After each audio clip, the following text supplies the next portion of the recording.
Hello everybody and welcome to Forever Rugby on Forever Sports, and today Rassie Erasmus and Jacques Nienaber addressed the media as the Springboks prepare for their return to international rugby, the first time they will take to the field since winning the World Cup back in 2019. And it's a very interesting point from the press conference itself. We will try to get a video of the press conference up later on the channel today, so make sure you subscribe and smash the like on the video as well. We will try and get up as much as we can. If not, we'll try and upload a couple of snippets and stuff like that to the channel as well. So make sure you subscribe, check out community posts as well like that. And we'll try to cover all the Springbok series with quite a lot of depth. We're going to make sure we're trying to be in as many press conferences as possible. We're going to try and see if we can get fans to send in questions that we'll then try and ask Rasmus and Jacques and stuff like that. So make sure you subscribe so you become part of the community. And it's a very interesting point from the entire chat. It was quite a long chat. It was about a 40-minute debrief. Talking about the various logistics ahead of the British and Irish tour, ahead of the Georgian series, some conversations about injuries and about squad selection and stuff like that. So we've got quite a lot to cover.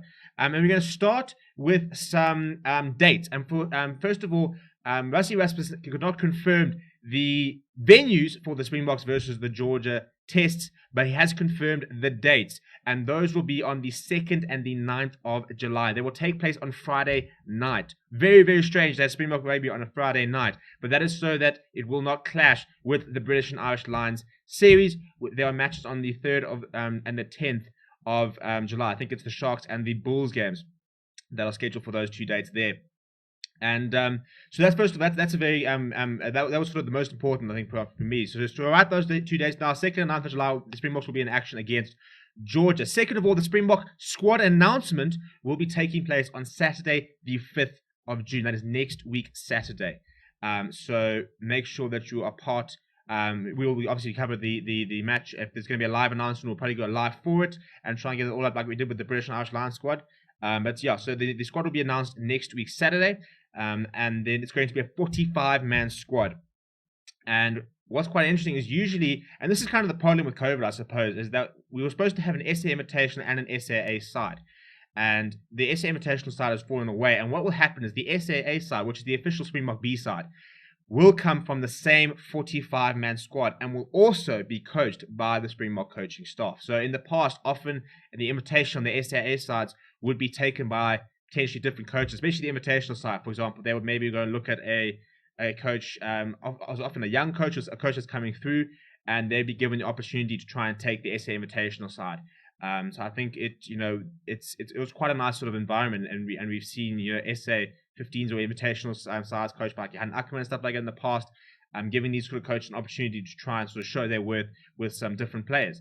But this is not the case. Because obviously the teams will be going into a buy bubble, the Springboks are going to be going into a complete buy bubble for the entire sort of tour, those 45-man players, whereas the provincial unions will only have to go into those bubbles for 10 days. So, for example, if you're playing on the 10th of July, you go into a buy bubble at the end of June, you've got that 10-day bubble, you play against British and Irish Lions, and then you can come out of the bubble, for example, so that they can ensure that there's going to be no COVID outbreaks within the tour itself. So a 45-man squad, which is going to be very, very big. It'll be a 45-man squad for Georgia, those two Georgia tests, and then as you move to the British and Irish Lions and after the SAA game, that will then be reduced to a smaller squad, and sort of the core Springbok group will be maintained. So it'll be very interesting to sort of see if they've already got a core Springbok squad, or if they're going to use those sort of tests to try and sort of decide exactly who will be retained in that final sort of core squad. An injury update. There are 3 major injury concerns, and that is Lood de Jager, Archie Snyman, and Warwick Gelant, who are currently doing rehab but are a bit touch and go as to whether they will be fit for the coming series. I didn't even think Warwick Gelant was in contention, so it's quite interesting that he is, obviously, with the alignment camps and stuff like that. But Lood de Jager and Archie Snyman are players who are a little bit of a doubt, and they're not sure if they will be able to recover in time and are going to be part of the series. And then, yeah, just in terms of generally, a couple of things that were sort of raised. Rassie was talking about how it's quite difficult, obviously, to logistically to get all these sort of players together, because they've got players in South Africa, we have players in Japan, a lot of those players are back in South Africa. I see that Malcolm Marx is currently in the country. And Jesse Creel, for example, is back and stuff like that. But then obviously you've got a lot of players who are still overseas, and you've got some players who might be involved in like the Premiership final, which I think is scheduled for the 20th of June. But the test window begins before the Georgia test match, so we will have all our Springboks available for a Georgia test period. Obviously, we've got the Rainbow Cup final, which will be taking place in Italy. That'll be on the 19th of June. So the Springbok squad is going to be announced next week, but I imagine they'll sort of come together on probably that weekend of the 19th, 20th of June, I'd imagine. And those players involved in either the Rainbow Cup final, the Premiership final, whatever, will join afterwards. But that is sort of how it stands. And, Jacques Nienaber was talking about the standard of rugby, and he was saying that they were a little bit worried about the sort of the level and the intensity of rugby that was happening within the local franchises after the Currie Cup. They were a little bit worried in terms of ball and play time, in terms of how these players are going to be shaping up. But they said they've been much more impressed with what we're seeing in the Rainbow Cup. So they sort of allayed their fears there, that they're quite happy with what they see in the Rainbow Cup in terms of the intensity, the amount of time the ball is in play, and the fitness and levels and stuff like that the guys are doing.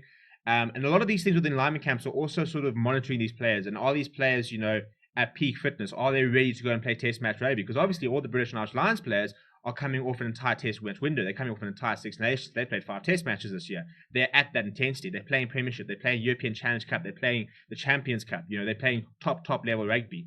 Same as the sort of top 14 sides. And even the Pro 14 sides as well. And players involved in Pro 14 like Damon Lindy.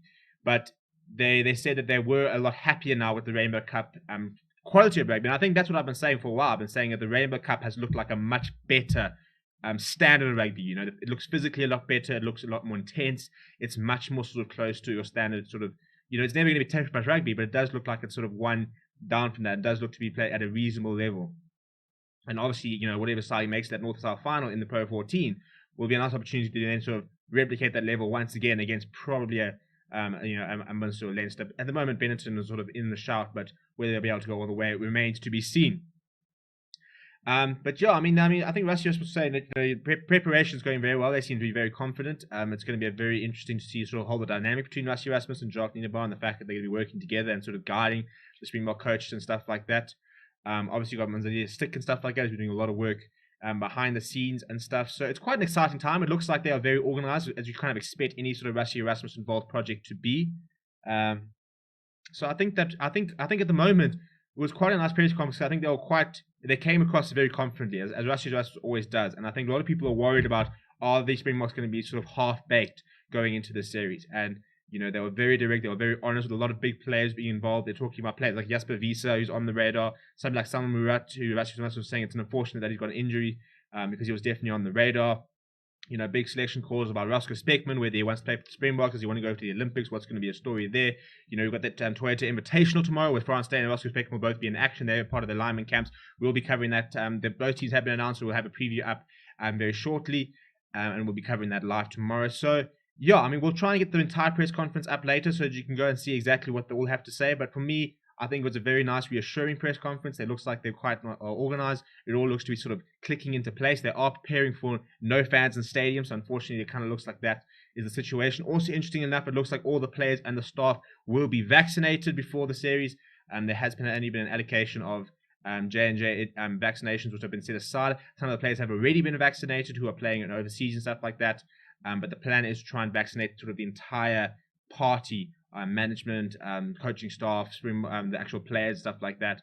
So there are minimal issues with that. So yeah, if you have any questions, jump in the comments. I'll see if I can try and answer them. Otherwise, we'll try and have the press conference up later. If not, at the very least, we'll upload a couple of snippets and stuff like that, depending on what we are allowed to actually do, because obviously some of these things are embargoed. But do smash like on the video, subscribe to the channel as well, and come hang out with us tomorrow. Can't wait to get into the Springbok test window. My Springbok shirt is purchased. I can't wait to chuck it on and then get live and have a chat and stuff like that, and really sort of build up into what's going to be an awesome few months of rugby. So make sure you are subscribed so you're part of that journey. Thank you very much for watching. My name is Steven, and I'll chat to you soon.